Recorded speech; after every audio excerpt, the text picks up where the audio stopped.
We're family for all your media needs.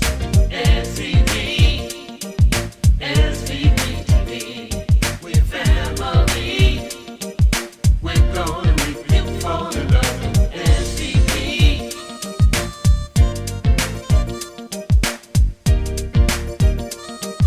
We're gonna make you fall in love with SVP TV.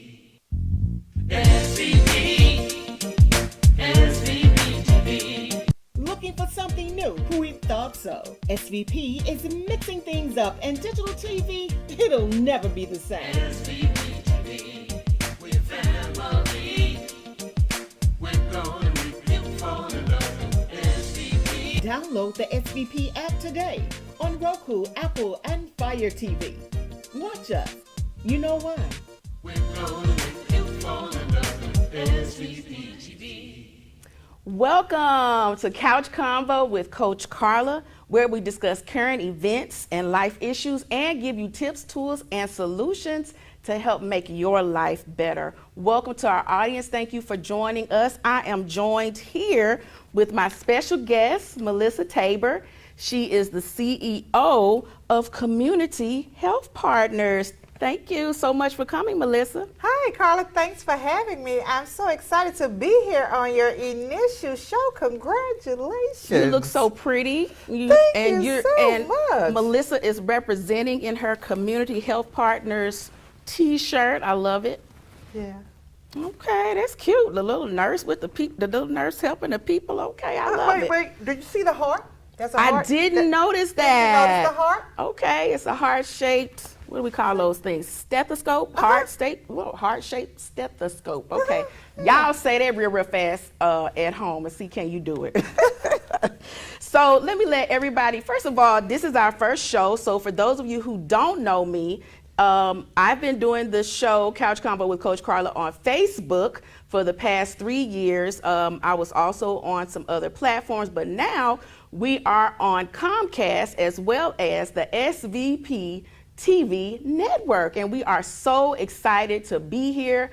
I am a licensed therapist as well as a life coach. I enjoy helping people and just getting information to the people so that everybody can have everything that we need and enjoy life, because that's what we're here for. Tonight, we want to get into some things that are happening now. We cannot go forward without talking about this Lizzo situation. How are you feeling about the Lizzo allegations, Melissa? So, Karla, I have so many emotions running through. So, because everybody knows me, knows I have to get in the weeds, and I need details and I need facts, right? Because first, we got to look at it from both sides. Right. Because first, when I heard about it, I got to put myself in Lizzo position. You know what? Lizzo, did you really do this? A, number one, right? And B, number two, are we just dealing with some disgruntled employees, right? Right. And so that's what I'm trying to work through in my head. And so that's the different scenarios that I'm playing out. Yeah. And because, you know, Miss Lizzo, AKA Melissa, and I love her name, so y'all know I got to try to defend Miss Melissa. So Miss Lizzo, you know, when we look at it, is this the first offense, or can we look back and say, as she began to come into her own, Wow. her assertive personality just came out? Okay. Or is it that she was just thrust upon her and she don't know how to handle it? Well, I'm a big Lizzo fan, and Okay. so I want everybody to know that I have that, you know, in the wind. And so I really Okay. don't want the allegations to be true. I just don't want it to be true. And what I'm looking at is the fact that they were fired employees, and Lizzo is saying that there were some other things that were going on. You know, I want to believe that those allegations are not true because, you know, Lizzo really ushered in body positivity. She's addressed fat shaming, and she has really changed the plus size industry you know, and help usher in a lot of positivity. She even has the plus size line, Yitty. And in fact, she even has a song in the Barbie movie. We're gonna talk about Barbie a little bit later. Okay. But I think that one of the first issues that I have, you know, when I was listening to the allegations, the young ladies are using words like, it seemed like she fired us because we gained weight, or it probably was. And I don't like those iffy words that they're using. If you're going to bring up those types of allegations and in fact sue somebody, I need for you to be using words of certainty. Right. She did this, she did that. And so I don't really like the fact that they're actually on national platforms sitting right next to their attorney using words like seemed and probably, because I wouldn't even feel comfortable saying that. Well, which goes to my B. Are we just really talking about disgruntled employees, right? Right. So just, you know what? Just give me the facts. Just give me the dates, the time, and the place, and the witnesses. Because sometimes in the midst of doing things, somebody can say something simple, right? You're not having a good day, right? Right. And you misinterpret what that person said, Okay. right? Right. Now, they may have meant to say turquoise, but they say turkey. Okay. Right. Okay. Turkey ain't no color. We talk, you know, you just, right? Yeah. And it goes from one extent to the next extent. You know, it may not be the sexual, but it just goes to that extent. So with some of these employees and talking about this fat shaming and this weight gaining, you know, that's all y'all got. You really want us to believe that she fired y'all because y'all gained weight, and y'all really want us to believe that? And I mean, you know, if you look at the show, there are all of the dancers are plus size women. So I can't imagine what amount of weight it would have been that they would have been fired for. Now, one thing that I noticed as the ladies had their allegations and they were talking about it, they mentioned some of Lizzo's body language, and they talked about her balling up her fists and coming towards them. But if you've really paid attention to Lizzo, she does that when she's talking and she's making emphasis on her on what she's saying anyway. And so the phrase that they talked about is that Lizzo said that it seemed. Well, no, she didn't say it seemed. She was going towards one of the young ladies and she was saying, dancers get fired for losing weight. Well, that could be taken out of context. Yep. You know, That's exactly right. Lizzo could have been saying dancers get fired for losing weight in this industry, but you have an opportunity to do something different here. So we weren't there. You know, I don't know. I like to be there for people who've experienced sexual assault, truly, or even inappropriate behavior. But if Lizzo had her fist balled up, and you can go and watch the series for yourself. Okay. I think it's on Amazon Prime. Okay. You can go and watch the series for yourself, and you'll see that when Lizzo talks, she does this a lot. You know, this is and you know and she comes towards them, but it's not a threatening thing. She's just making her point. I'm trying to think of what that's called, because that's part of her communication style. Right. It's because, you know, you have those types of communications, so that is just part of her communication style. So when she get excited, right? Yes. She gets excited. She gets a little bit physical with her gestures. It's just certain gestures that she does when she gets excited. You know, like me, when, you know, I get excited, I get even louder, if that's even, people can believe that, right? Everybody does something different. Yeah, well, a lot of people do get louder when they get excited, and I use my hands. I don't ball my fists up, but I do use my hands when I'm talking. Now, what may happen for Lizzo is she may have to change her communication style when she's working with her dancers, and from now on in general, because I don't know how this is going to affect her career. Right, and so what happens is, it's one of those ones, she'll just have to treat those dancers as an unfortunate, right? Right. That we're going to make this a manager type, employee type thing, because in all instances, you can't always be their friend. You want to be your friend, you want to help you want to, you know, the best for everybody and make this a perfect world so everybody can be successful in this industry, because it's a hard industry to be in. So, we got to stick together as a team, right? Because it's a hard industry. But when you begin to have those internal struggles like this just goes to a lot of different other issues, right? Right. I'm not going to even go there, but I'm just not going to open that Pandora box yet. Okay, but you can open the Pandora's box. It's okay. Because you know what? I just want to throw out there, y'all a little jail something. We can always throw that out there. Y'all a little jealous. Y'all try to throw some shade. Oh, because, yeah, absolutely. This is bigger than a bread box. That's why I want to know, as she was getting to her point, what is the history of her behaviors? Okay. Because nobody is coming out of the woodwork saying, well, I remember when she made her first this or that, I had the same problems with her before. I had the same, that's not what you're hearing, unless maybe and I haven't heard it yet, because generally when people have a pattern, this would not be new. Yeah. Right? This would not be new. Right.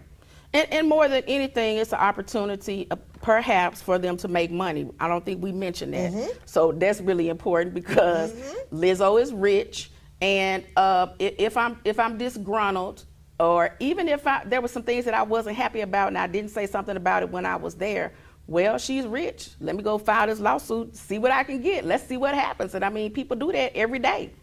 I would love to see the court filings to see what is their actual, like we just getting all this new stuff on the news, these actual court filings. What is their actual claim? Are they actually claiming defamation? Are they claiming wrongful termination? So now if you're saying she wrongfully terminated you, give me some definitives. Because like you said, they weren't using definitives, right? Right. So what is their real claim?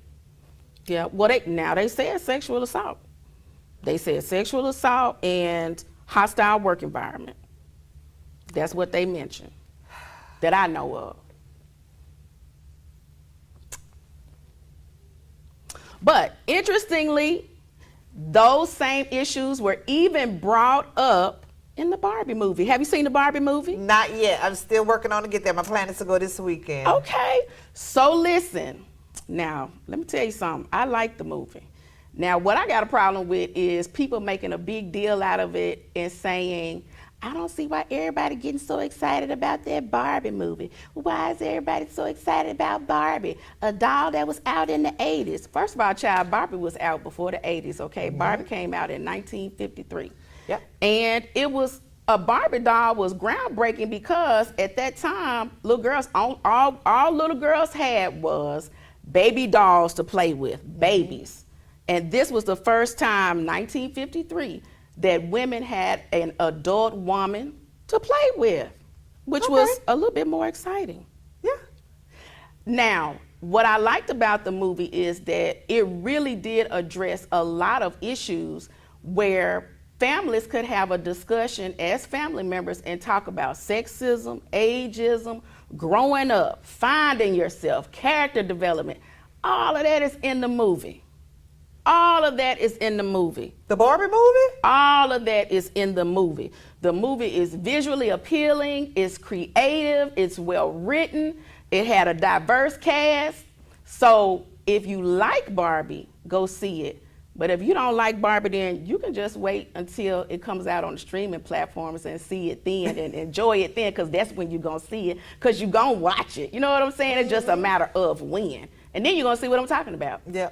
But I want to see it on the big screen. I want the whole experience, and what I want people to get is that we don't always have to make negative comments about other things and things that people like, because that might be that person's only joy they have for all of 2023, okay? We have crime. I mean, the crime that I'm hearing about right now is ridiculous, and that's sad. It actually makes me feel sad. And so I was excited to have something to be excited about. And I got the whole experience, child. I went to they got a bar now at the movie theater. Oh, okay. And I got the Malibu Barbie cocktail and the funnel cake fries, okay, and enjoyed myself. Oh, well, that sounds like a real good idea. I think I might go catch that matinee on the Barbie movie, because It just sounds like it's really, really interesting and have It some is. interesting topics. It is. It's interesting. It's fun, and it's gonna be a good discussion point going forward. Okay. It's gonna Okay. be a good discussion. A good topic going forward is the Barbie movie, and not only the Barbie movie, but all the different careers and roles that young ladies can pursue, Yeah. which are represented in the different Barbie dolls. Yes, yes, yes, yes, yes, yes. And I don't think people realize that there are so many different diverse Barbies out Right, there yeah. that if you go out there and you look online, you can probably find a Barbie for just about anything. Yeah, you can. Just Absolutely. about. Well, you know what? We need to get them to do a Barbie therapist. I think that may be, do they have a Barbie psychiatrist? No, but they can call me. I'll be glad to do that. I think we need to get Karla. I think we need a Barbie I think that might be and just make the doll after me. When can we make that happen? Yeah, you know what? Let me make a phone call. You know I love making phone calls. I know you love making phone calls. Go on, make that phone call, girl. I can't wait to see this doll. Yeah. I can meet a plus size Barbie. Come That's on now. exactly right. That's exactly right. Yeah, I That's would love exactly that. right. I would love that. But I think I've actually heard of people having Barbie dolls made, but I think you kind of got to be like Beyonce or somebody like that. Yeah. But Melissa, with the connections that you have, you might be able to. Make a few. Yeah. Okay. Come on with it then. All right. Give us 6 months. 6 months. That's a pretty good turnaround time right there. Yeah, we got it on the assembly line. Okay. All right. Well, listen. I really neglected to really let the audience members know who you really are. Come on. You are the CEO of Community Health Partners. Melissa is originally from New Orleans, and she relocated to Memphis in 1994. She earned her bachelor's in healthcare administration from Western Governors University, and she wants the people to know that she is a Lean Six Sigma black belt. Don't hurt nobody. She currently works for Oracle Corporation as a senior process improvement specialist, and in this role, she monitors the impact of EHR on veterans. Melissa is the founder and executive director for Community Health Partners, a newly established nonprofit working to provide access to quality and affordable health care in disinvested communities. And so I just wanted to know what helps you be so passionate, what made you be so passionate about healthcare? Karla, if this is going to be a funny story, you're going to Okay. love this. Okay, all right. Okay? So my mom worked in healthcare as we were growing up, right? Yeah. Mom worked in healthcare, and whenever somebody was sick, they were always at our house. So we can tell you, if my family watching, y'all getting ready to hear y'all name called out there, Consuela, Leslie, Jesse, this one. Whenever somebody was sick, they always came to live with us, right? And mom took care of them until they, went back on. And we even had a older aunt who lived with us that was in her late 80s. Well, we just thought as kids that she was mental, but turns out, it was just dementia. Now that, as I'm older, I know better. Right. So I was growing up one day, and so me and mom, we was sitting down and we was talking, and she said, well, Melissa, well, what you want to be when you grow up? Had you thought about that? You getting to be a little age on you. I said, yes, I've been waiting. I say, Mom, I want to be a model. Okay. Okay, I know. I had big dreams. Barbizon was the thing back then. Y'all remember Yeah, Barbizon, it girl? I was, wanted to go to yeah. Barbizon school. I was going to be a Barbizon model. And Yeah. she said, well, okay, baby, that's fine. Uh-huh. But if that don't work out for you, I'm going to give you 2 careers. Okay. Okay? All right. She said, A, number 1, you go in healthcare, or B, number 2, you go in the mortuary service. Wow. Because there'll Okay. always be sick people, and sick people, unfortunately, gonna always pass away. Okay. So if you go in either one of those 2 careers, you professions, you'll have a career. Okay. Right.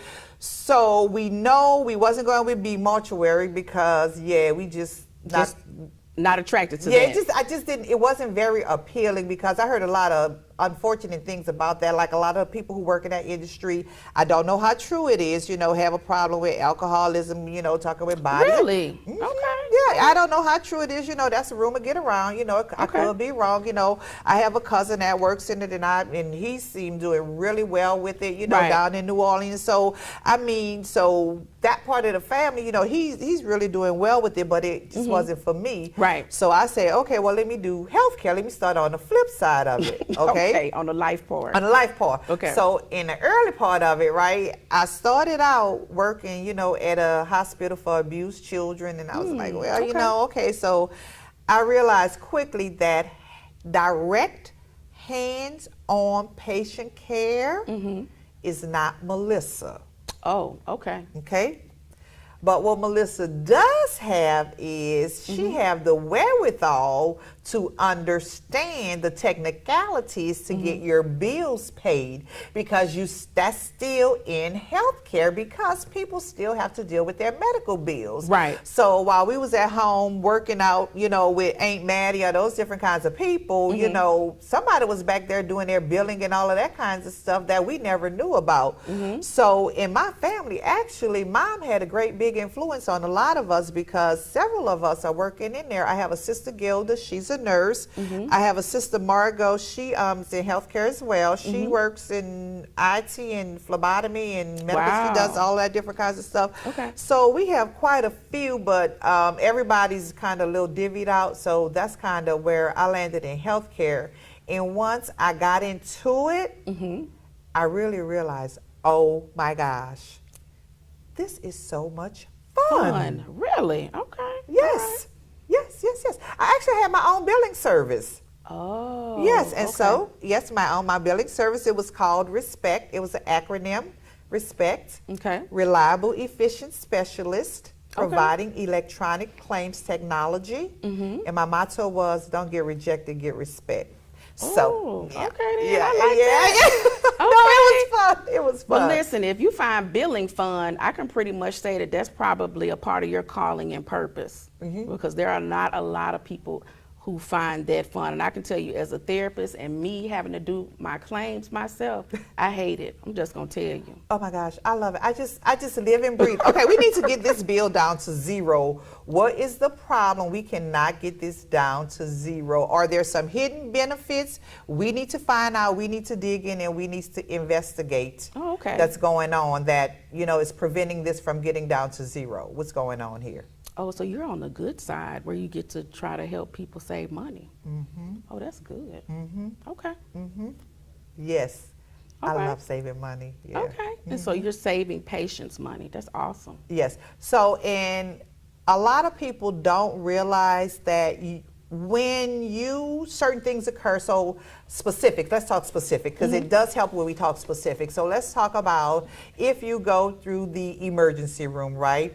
Everybody has a particular insurance card, right? And your insurance card says you can go to hospital A only, right? You can only go to Delta Medical Center, because I think that's the hospital down the street. Okay. But for emergency purposes, the ambulance took you to the closest hospital, which was Methodist. Okay. And it was out of network. Wow. Okay? Yeah. But you got admitted from the emergency room inpatient, right? Okay. Right. Now, what's going to happen is your insurance company is going to reject that for out of network hospital. Nope, that's an automatic wrong.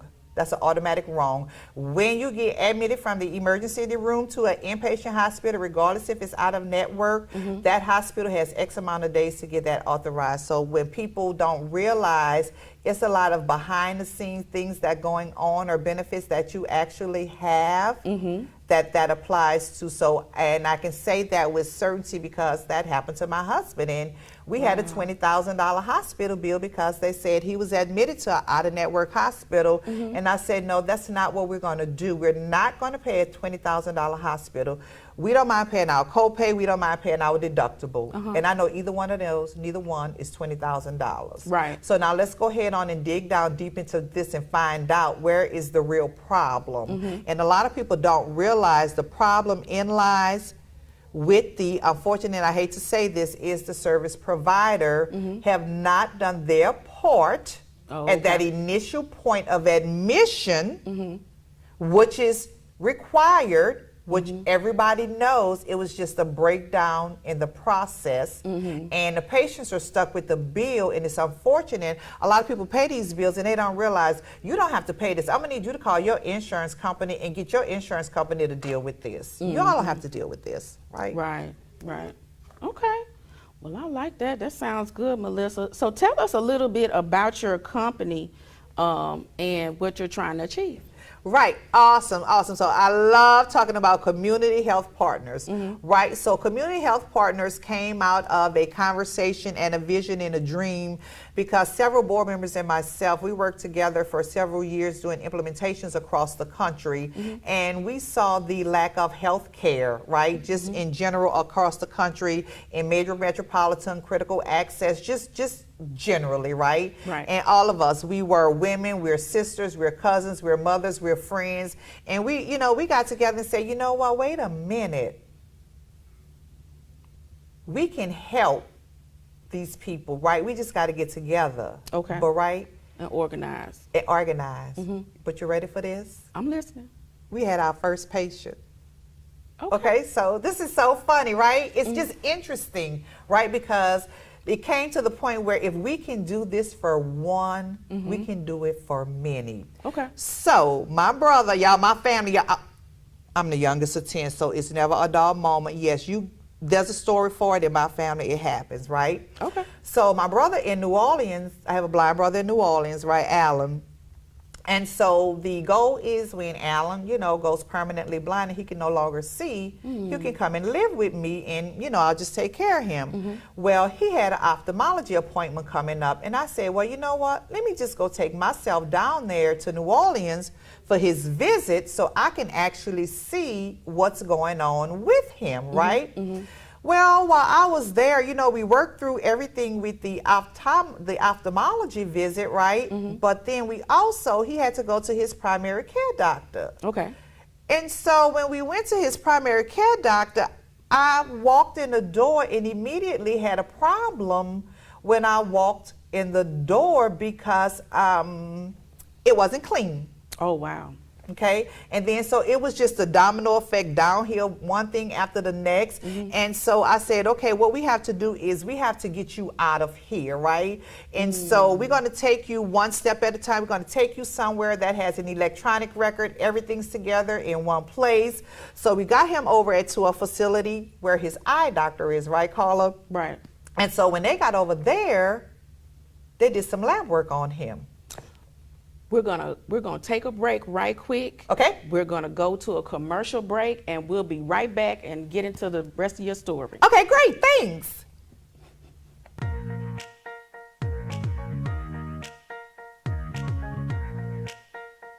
Hey folks, it's Issa Haddad here. I got some good news and a special invitation for you to come see me here at Sunrise Collierville. Come on down, check out my inventory with new, pre-owned, and certified vehicles to choose from. I can get you finance when no one else can. Come on by, bring your family. I treat you like family. Come see me, Issa, here at the #1 dealership in the Mid-South, 4605 Houston Levy Road, Sunrise Collierville. Come on down, check out my inventory with hundreds of vehicles to choose from, pre-owned, new, and certified. Good news from Sunrise Chevrolet. Get in your new vehicle today. Come on in, ask for Issa. Bankrupt, slow pay, bad credit, it's okay. Let Issa put you in your brand new truck or car today when you shop at Sunrise Chevrolet Collierville. And don't forget, ask for me, Issa. Ladies, do you feel feminine during your feminine flow? Your monthly cycle, your period? Are you still suffering in silence? The suffering is over. It's time to choose Rain.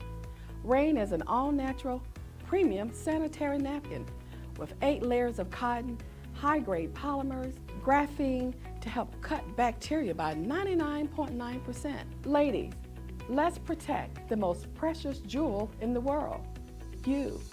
Rain Premium Sanitary Napkins do not make any medical leave-back claims or personal recommendations of any kind. For more information, contact Marilyn McGee. Can you actually imagine hosting your next event at the all-new SVP Banquet and Event Center? Yes! spacious, beautiful venue with plenty of parking, located in the heart of East Memphis. Let us host your next intimate birthday gathering, family repast, bachelorette party, wedding and reception, baby shower, corporate meeting, social club event. Call us today. Don't wait. 901-244-6874. The all-new SVP Banquet and Event Center. Welcome back. Thank you for joining us. Again, you're at Couch Convo with Coach Karla, and I'm here with my special guest, Melissa Tabor, who is the CEO of Community Health Partners. And before we went on break, she was giving us a family anecdote. Yeah. So we're going to jump right back into it. Right. And so we decide, I say, well, you know what? We need to get you out of here. Tell him my brother needs to get him in a more stabilized place where his all electronic medical record can be in one place, right? Right. So what we're going to do is, since you've been going to the same eye institution for X number of years, they were a renowned medical institution, you know, in New Orleans, right? Right. And so let's just get you there. So we just had we couldn't get him into a primary care physician. So they said, well, we'll get a nurse practitioner to see him. Karla, I kid you not.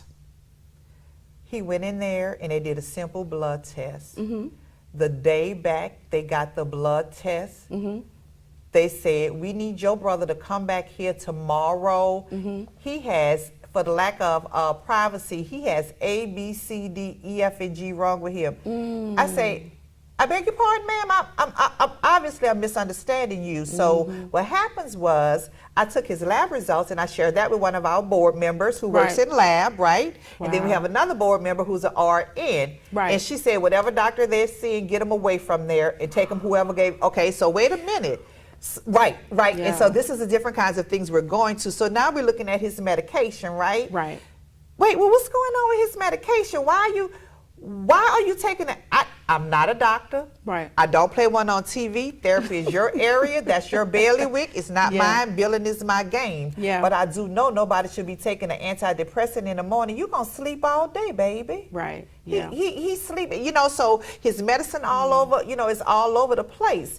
So the three of us, we got together, you know, two of my board members, you know, we got together, sit down and looked at it. We got him stabilized. We got his daughter on board, the other family members. Look, this is what we're going to do, how we're going to work him out. We transitioned him out of that horrible place, right? I'm not going to say where it was because it is what it is. It's working for some, not for others, right? And it wasn't working for mine because when a physician, ladies and gentlemen, listen to me very carefully here and here. When a physician walks into the building and walks past patients and cannot say good morning, you should be concerned about the quality of care that you're getting. There is no reason for no physician to walk in a building and disregard a human.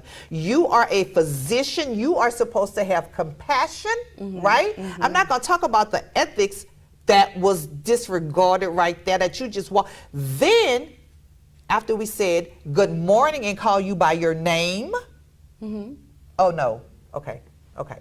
Oh, you're saying that This all this happened with this physician. All this in this place. We got to get him out of here. We got to get him out of here. But you're saying that you spoke and he didn't speak back? Correct. Oh no,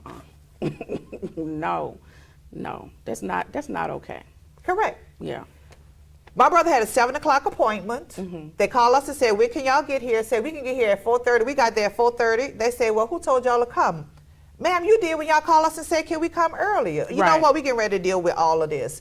So to put this story to bed, we were able to get him out of there and get him to a facility that has everything in one place. Okay. My brother can get all of his access to quality health care in one place. Okay. If we can do this for one, imagine if we sit down and put paper to pencil how many we can do this for, right? Okay. And one thing I want a lot of people to realize is, man, we coming for y'all. We got y'all, my brothers, because a lot of people look out for women and children. Yes, we're looking out for women, children, elderly, and senior, but we haven't forgotten about those men because they're the unforgotten population, right? A lot they're the unforgotten population. Yeah. Yeah. And so we're really talking about more specialized care. Well, actually, we're talking about we want to provide a plethora of all of the healthcare services, including wraparound services, right? Okay. So you may need a primary care physician, or you need a chest x-ray, you need your leg set in a cast, right? Whatever different kind of services that you need. So now let's talk about those wraparound services, right? So you need WIC. Well, we're going to have a location over there. You can go in that door and you can apply for WIC over there, right? Okay. On the first Friday of every month. Community services will be here. Anybody who need help with their light bill, you can come here and you can apply for those, you know, That's on the good. first of every month, right? And our Right. goal is to have the facility there. We will provide access to care regardless of the patient's ability to pay. So, you know, this is not about money. This is not about this. This is providing access, because I still don't understand why in a major metropolitan city such as Memphis that has so many things going for it, that it does not have quality health care dead smack almost in the city center. I say almost because, you know, the dynamics in the way the city curve, but you know, we're pretty much talking about North Memphis, 107, 108, 128, you know, that whole North Memphis. And so we're looking at the population as a whole, African Americans, Latinos, Hispanics, you know, whites, everybody. It's those who don't have the access, right? Right. And we just didn't randomly pull this out of the air. So if you're familiar with HRSA, you know, that's the regulatory body. And so what HRSA does is they do a scoring mechanism, right? Right. And so they take their scores and they break it down and they say, well, for primary care, we'll give you a score of 0 to 25. Okay. Right? We'll just use primary care. And North Memphis, their score is 20. So where they're saying is the max you can go is 25 with needing care. Well, North Memphis is already at 20. So there's only a few more digits to go to say you're maxed out. So essentially there's nobody over there in North Memphis with the ability to provide, let me say it a different way. There's not adequate, because there are some providers in North Memphis, so I don't want to give the illusion or the impression that there's no providers. According to statistics and data, because numbers is driven, everything is number driven game, right, Karla? Right. That's according correct. to the feasibility study and the number and HRSA, you know, the regulatory bodies, right, there is limited access Right. to services. okay. Number one, Yeah. and B number two, there's limited access with the type of providers. So even if there were healthcare providers, there's not enough Latino healthcare providers. Okay, yeah. So you got to double that. You got a double whammy there. Yeah. Wow. So we really need the service that we really as a city need the services that you're going to provide with community health partners. Correct. And so the goal is to have community outreach events, right? Such as the 10 Care Redetermination Fair we had last week, and then the Mental Health Awareness Affair we had in May. Until we actually get our physical building, we will host community outreach events and participate in community outreach events to make sure people understand what resources are available to them, how to access different things. You know, just because you don't know today, you know what? Maybe there's something we can share that can help you tomorrow. And just one thing that I just try to get everybody to understand, regardless to how much resources we give you or how much access we provide to you, the only thing we ask you to do is just move. Okay. You know, we just want you to move. We just want you to do something. Pick up a phone call. You know, even if you don't come to the center, pick up the phone and say, hey, can y'all send somebody to pick me up? Yeah. You did something. You Yeah. moved. You picked up the phone. Yeah, so that they're a part of the process. You're part of the process. That's exactly right. Invested. Okay. Uh-huh. So where are you on having a physical building? So we are waiting for, fingers crossed, so we are waiting for our grant to come through Okay. for approval, because we applied for a grant for a 20,000 foot, we're looking at 20,000 foot square building. So we're looking to break ground in 2025, right? Because, you know, once you get the grant, there's a whole lot of A, B, C, D, E, F, and G's. You know, Right. you get into double alphabets with grant and building and structures, right? So on the flip side of that, we are debating now, Karla, you know, we just really need to go out and do a survey, because we've had several requests of could we do a interim or a temporary site Okay. to provide some type of outpatient mental health services, right? Okay. And so what we did was to actually give that some deep consideration. We've expanded our board, so we have a new board member, Dr. Kelly Harris, who works in that he works in trauma and all of that, urban care, and so she has a diverse background in trauma and all that different kinds of, in the same industry you're in, your same healthcare industry. So if it's something we're looking at or interested in opening up something, it would be something small, temporary, but there again, we got to go back to the numbers and look at it in zip code, right? Because it's a lot of dynamics, because you're a healthcare service provider, so you already understand the different ways you have to loop and weave stuff. You're going to loop it over here, and then you're going to weave it over there, and well, that one didn't work. So, right, yeah. And I know, Kelly, we attended the University of Memphis together when we did our master's program. So yeah. So that's going to be good. Yes. Oh, that's so exciting. Yeah. So you mentioned a temporary location. So is that something that's coming into fruition as well? Yes, actually, the temporary location may be into fruition sooner than we think. I'm not going to say a timeline yet, because even though the Bible says speak those things as they are, the Lord haven't given us a timeline yet. Okay. He said, I'm going to need you to find a grant. The grant going to dictate the timeline. So anybody grant writers out there besides our one we have on staff, that's what we're working on, to actually try to have something by the first of the year, because we actually have truly identified a facility.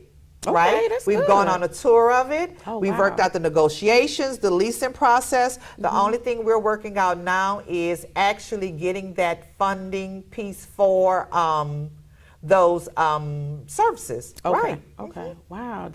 So you've done a lot of work in terms of putting that temporary location in place. Yes. Okay. Yes. Awesome. Yes. So Yes. we can look for a lot of things, good things to come from community health partners. Right. And so one thing I want to add is a lot of people asking us about mental health, but honey, in that location, you know I don't do nothing small. You know we're going to do we're going to be doing 2 or 3 things out of that one location. So it's going to be more than just one thing, because community health partners don't do nothing small. Okay. All right. Well, I know one of the things that you wanted to have a chance to share with the audience, there's going to be a lot of changes in TennCare. So can you tell us a little bit about that? Yes. Okay, so let's talk about the facts, right? In 2020, COVID was designated as a public health emergency. Right. Okay? At that point, all required renewal for benefits across the board went on hold. We're going to put it on hold until the public health emergency ended. Okay. Okay? Government officially ended the public health emergency April 1st, Right. 2023. Okay? Which means now anybody who did not renew in 2020, 2021, or 2022, which was everyone because of the hold, Right. that means everyone is required to renew in 2023. Now, I have not found out the Tennessee numbers yet, but prior to coming here, Texas has maybe about 60% of people have been disenrolled for failure to return their packets. So what I want everybody to watch is, if you're looking at online or TV, this is not a Tennessee thing, okay? This is a continental United States of America issue, okay? Stay with me, people. When the federal government declared a public health emergency, it was declared across the continental United States of America. Therefore, benefits went on hold across the continental United States of America, right? When it ended, right? Because I want to make sure, I want to say it in the simplest form, right? So everybody understands it. When it ended across the continental United States of America, right?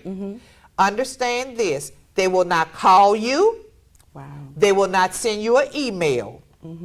They will send you a letter to the last address on file. If you move while COVID, if you move between March 2020 and April 1st, 2023, and you were a recipient of Medicaid or TennCare benefits, whatever letter was on file I'm sorry, whatever address was on file, that, Karla, is where your letter has been sent to. Right. Okay? Now, you have 40 days from the date of that letter. So if you got a letter in April, then that means you've lost your benefits if you did not renew in May. Okay. So that was the purpose of our redetermination fair last week, Okay, right? right. So what our goal last week was, we had our redetermination fair on it's Friday the 28th, and what we did is we brought in several different companies, the Tennessee Justice System, SECO, Children and Family Services, several different agencies that's their job is just to renew TennCare, right? Right. Okay, stay with me. Yeah. But it gets better. So if you come in the door, you have your letter, yay, you go over there, no you don't, you come over here, we'll pull it up and we'll help you get your renewal information. Right.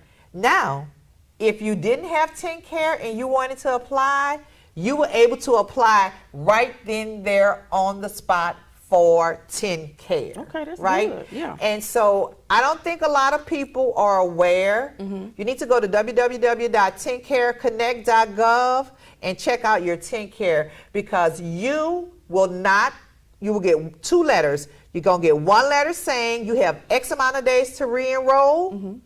Yeah. And if you don't reply, then you're going to get another letter saying this is your disenrolled date. Wow. Because you didn't move. Remember, I asked y'all to move. Remember, I just asked y'all to move. Remember, I just keep saying, just move. You know what? Woo. Pick up the phone, because it's sitting right there by you, www.tenncareconnect.gov. Go on, renew your TennCare right now while we sit here talking about this. Because I just want to tell y'all something. Y'all do know y'all getting ready to go back to school, right? Right. Y'all want that mammogram done, right? There's so many different things we have done, because TennCare is for working people too. Working people have TennCare as well, right? It's a lot of different healthcare things that y'all need. And for y'all mothers out there, y'all children will lose those dental benefits. And they will lose those vision benefits. Yes, ma'am. Yes, they will. You got your phone, www.tenncareconnect. Come on. All you got to do is pick up the phone. I have a question. So is it more difficult to get it back? If I received, well, let's just say I didn't get my letter, I moved, and I haven't heard Miss Melissa Tabor talk tonight from Community Health Partners. Is it more difficult to try to get it back after you've been disenrolled? Will it be easier to just follow up on that letter? No, that's an excellent question. Okay, so if you are terminated, the key word is terminated for whatever reason, for failure to reply, or you started the process and you didn't finish it, so you were terminated, right? So you're done, you're at the end of your rope. You have to start a new packet from scratch. Everything starts all over as if you were never covered. Wow. So you have to do everything. You have to do everything all over from scratch. So all I do is ask y'all to move right now in, www.TennCareConnect, because it's better to do 5 minutes of renewal, right, than 45 minutes of starting all over. Now, did they send out all the letters at one time, or, are they going alphabetical, or? So I haven't quite figured out their methodology for the letters yet, but what they're doing is each month they're sending out more and more letters. So in April, they sent out approximately 50,000 letters. Wow. In May, they sent out approximately 60,000. And each month, they're sending out approximately 10,000 more letters. So when we had our event on July the 28th, they had sent out approximately over 200,000 letters, right? Okay, right. And they said of those 200,000 letters that they had submitted, only 28% replied. So what's 28% of 200,000? I don't know. I don't do math like I that. don't do math either, but that's a lot. That's a Ooh, lot. I don't even want to think about it. Now, if you tell me a dress is on sale, I'm finna figure it up for you real quick. And it's not going to be 28% either. I got to have some skin in the game. Yeah, right. And that's the thing. Parents, y'all do have skin in this game. Mama's Dad is in. For all those other people who are watching, so for y'all QMB people, y'all qualified Medicare beneficiaries, yes, this impacts you as well. So if you're a Medicare recipient and you have TennCare or Medicaid as a secondary, which some of us do, right? Then this impacts you as well. You will need to renew as well. So all of you people who are handling your family's paperwork, like all, we got 6 sisters. One of my sisters handling my brother paperwork and the other one handling the other one. So it went to somebody's house in the mail. So, y'all just got to make sure y'all call. Look, I got Mama letter over here, her TennCare, have to renew. And those are the kind of people we actually had coming out to the event. She was so sweet. She came out. She said, if this DHS, I don't want to be part of no DHS. Oh, no, baby, this not DHS. Let me see that. Oh, no, this not DHS. This TennCare. Come on over here and get your... And she was like, thank you, love. Right? And there was another man that he didn't have a email at all. Oh. So even before he could begin the process, we had to help them Get an email address. get an email address. Wow. Okay. Yeah. That's yeah. good stuff. So it's deep. Yeah. Okay. Yeah. All right. Well, thank you so much for explaining all of that to us about the TennCare. So you all heard Melissa, those letters are going out. So that means, and I don't know why, but a lot of people use different addresses. So that means y'all got to contact grandmama, them, mama, them, auntie, wherever your last address was listed and see, did you get that letter? And also, I guess if they want to be proactive, well, you mentioned that they can just go ahead and go to their website. That's and exactly check right. on their status. Right. What So is- here's the upside about the website. When you go to the website, ladies and gentlemen, it will tell you either your renewal is past due, due, or when is expected the future date for it to be due. Right? Okay. Yeah. That's good. So, one of the other things that we talked about in terms of healthcare is telehealth. What's been your experience? Now, I do telehealth every day, but what's been your experience with telehealth? Okay, Karla, you're getting ready to age me now. You're getting ready to age me. You're getting Okay. ready to age me. I'm going to go ahead on and tell this story because people not going to believe this, right? Okay, all right. Prior to coming to New Orleans, I used to work at LSU Eye Center, right? Okay, Right? okay. And the physician that I was working for was a orbital and oculoplastic surgeon. Okay, Right? yes. And so he deals with the eyeball. So, like if you see people who have thyroid orbitopathy where their eyeballs are popping out, he would go in and fix their eyeballs. Or if somebody had a little eyelid sagging, call it, like your eyelid droopy lid, ptosis repair, he would fix all of that. Well, Okay. because LSU Eye Center was a world-renowned teaching institute, right? The physician, Dr. DiLoretto, that I was working for, he was one of the few orbital and oculoplastic surgeons in the state. And so what he did was, I had experience with telehealth Okay. in the 1990s Oh, because Dr. DiLoretto back at LSU, way back then, I'm giving y'all some big props, way back when actually was seeing ophthalmology patients. Wow. Right? Okay. And it was interesting at that time because I couldn't process, you are eye doctor, and he's in another part of the state. Right. How can you see what's going on? But then that's when the epiphany hit. He's not a eye doctor. Can you see, tell me what's on row 5, tell me what's on row 6. He's an eye surgeon. Okay. Right? All right. Stay All with right. me, Karla. You following the story I'm now? Stay following with you. me. I'm following So, right then, he was actually looking at his patient and was able to see his visual fields because back then they didn't have scan. Back then they were still faxing, so they did his visual fields. So they faxed the visual field reports, right, to the doctor. So he had the visual field reports, and so now he's actually sitting there and looking at it. So my experience with telehealth was way back in 1992 and 93. That's amazing. That was amazing. Because I remember not getting email until I was in college at Fisk University, And that was like 1994, 1995. So that was really ahead of time to be doing telehealth that way. Right, because now remember, this is a world-renowned teaching institute, so you have physicians that was coming from all over the world to learn and train here, and so they were treating patients, just from all over the world. So they were always on the cutting edge or the cusp of the latest technology or the latest and greatest thing that was going on. So I actually got to actually see it in its infancy. Right. Yeah. And to see what it has become. Wow, yeah. Because now we use it all the time. All the time. Well, Melissa, this has been so educational and informative. I enjoyed our discussion. For those of you who want to make sure that you have Melissa's information, please. Okay, for those of you who want to make sure that you have Melissa's information, Melissa, tell people how they can get in contact with you. So they can reach us at information at mycommunityhealthpartners.org.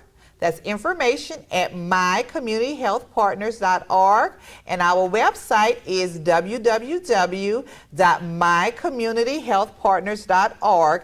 And the 10-care redetermination fair event that we had this past the 28th, that information is on our website, and we have another one coming up soon. Now, before Karla goes, she was just quite so unexpectedly surprised. So y'all know I'm always extra. For Karla fans out there, she have an extra guest on here. I'm always extra, right?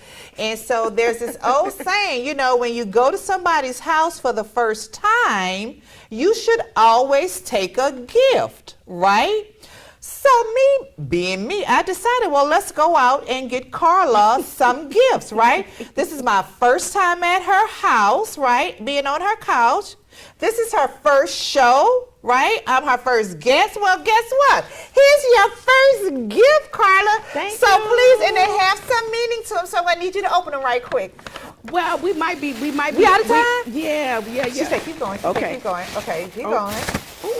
So do this one first. Do this one first. Do this one first. Do this one first. Do this one first. Do this one first. Okay. Do this one first. Okay. Oh, that's beautiful. Okay, so now she says her favorite color is lavender, right? Yes. And so what I want you to know, Karla, just like this pillow, remember we talked about earlier, I said things have to weave and bob. You see how this is weaving and bobbing? Yes. That's how life is going to get. Okay. And that's how this show is going to get, right? Right? Right? Okay. And when that show gets weaving and bobbing, you just think about this pillow. You know what? Somehow, through all that weaving, over here and under there, they made that pillow. But if this pillow don't work, reach in that bag and read that box. Then I bet this will work for you. Okay, you got this, girl. Oh, that's so good. And come back and join us again on Thursday nights at 7 p.m. And come back and join us again on Thursday nights at 7 p.m. on Comcast and the SVP TV app and Roku and Apple and Fire and all that good stuff. Because she got this. Ladies, do you feel feminine during your feminine flow? Your monthly cycle, your period? Are you still suffering in silence? The suffering is over. It's time to choose Rain. Rain is an all-natural premium sanitary napkin with 8 layers of cotton, high-grade polymers, graphene to help cut bacteria by 99.9%. Ladies, let's protect the most precious jewel in the world, you. Rain Premium Sanitary Napkins do not make any medically backed claims or personal recommendations of any kind. For more information,